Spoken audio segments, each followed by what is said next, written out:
What is it you want? The work has stalled. I need you to come back. I won't do it, Krennic.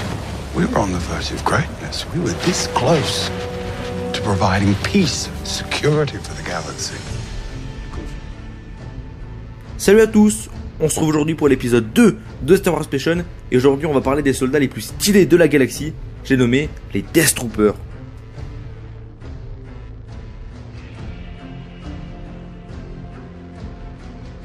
Donc tout d'abord je vais vous les présenter, ces Death Troopers. En fait ce sont des soldats d'élite servant l'Empire Galactique. Ils avaient comme caractéristique une armure à un casque noir. Leur casque était un peu spécial, notamment grâce à la forme et aux deux petites lumières vertes situées à l'avant du casque. Ce qui entre nous fait tout le charme des Death Troopers. Ils étaient équipés d'armes comme le fusil blaster E11, le pistolet SE14 ou encore le fusil blaster lourd DLT-19. Ils ont été créés à la demande de Dark Sidious, aka l'empereur Palpatine pour ceux qui n'auraient pas compris, en l'an 13 avant la bataille de Yavin. Leur fonction. Ces soldats d'élite étaient principalement des gardes du corps qui agissaient pour le compte du directeur Orson Krennic, de Dark Vador ou encore du grand amiral Thrawn. Ils ont également agi comme gardes du corps pour les scientifiques de l'initiative Tarkin ou pour la protection de hauts fonctionnaires impériaux. Je vais maintenant vous parler de leur entraînement et de leur histoire. Les Death Troopers s'entraînaient au combat à main nue, à l'arme lourde et également aux méthodes de tir embusqué. Ces troupes d'élite sont spécialisées dans les missions commando et sont donc très douées pour couvrir leurs traces. Il est donc très compliqué de retrouver des traces de leur mission. Un petit point histoire sur leur nom maintenant. Les Death Troopers portent ce nom vraisemblablement suite à des recherches sur une arme légendaire dont l'objectif était de faire renaître les tissus humains morts. Ce projet a abouti à la création des incontrôlables Trooper Undead, des espèces de zombies Stormtroopers de l'univers Star Wars Legend. Petite parenthèse, on n'en sait pas beaucoup sur le nom des Death Troopers, alors ce que je vous ai expliqué précédemment, c'est que des hypothèses. Bon, même si c'est marqué comme ça sur Wikipédia ou quoi, ou sur les sites anglais, je préfère tenir ça en hypothèse parce qu'on n'est pas vraiment sûr que leur nom vient de là. Parenthèse fermée. On va maintenant parler de la sélection des Death Troopers. Sachant que les Death Troopers étaient une équipe d'élite de l'Empire, la sélection était rude. Les Stormtroopers qui étaient candidats et qui ont excellé dans leur formation ont été réaffectés au camp avancé des Death Troopers qui se situe sur Scarif. Les candidats ont été soumis à une batterie de tests physiques, également devaient répondre à des normes idéologiques, comme ne pas avoir d'état d'âme ou enfin moins que les Stormtroopers quoi.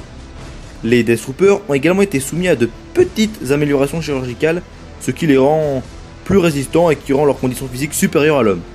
A noter que les Death Troopers devaient surpasser les Stormtroopers traditionnels, notamment sur le poids et sur la taille. Il faut savoir que les Death Troopers suivent une formation plus rigoureuse que les Stormtroopers, comme l'entraînement dans des environnements exotiques. Les Death Troopers ont été la plupart du temps affectés à de petits groupes avec chacun des compétences spécifiques. Pour finir, on peut citer des Death Troopers comme le Death Trooper DT 5537, le matricule d'un Death Trooper de l'unité TI-23 de l'Empire. Sa formation lui a permis de devenir habile dans les arts de la démolition, dans l'armement improvisé et dans la guérilla. Il accompagna notamment le directeur Orson Krennic sur la planète Lah'mu pour capturer le scientifique Galen Erso. 13 ans plus tard, on le retrouve quand il participe à l'exécution des scientifiques de l'initiative Tarkin, suspectés de donner des informations à l'Alliance rebelle. Encore sous les ordres de Krennic. Le Death Trooper fut tué comme toutes ses unités sur Scarif. En résumé, les Death Troopers ils ont la classe. Ils ont une armure noire, ce sont les gardes du corps d'élite, et leur lieu de vacances c'est Scarif. Bon, c'est un très bon choix, sauf quand l'étoile noire tire dessus. Donc voilà, cette petite vidéo est terminée, je vous mettrai mes sources en description.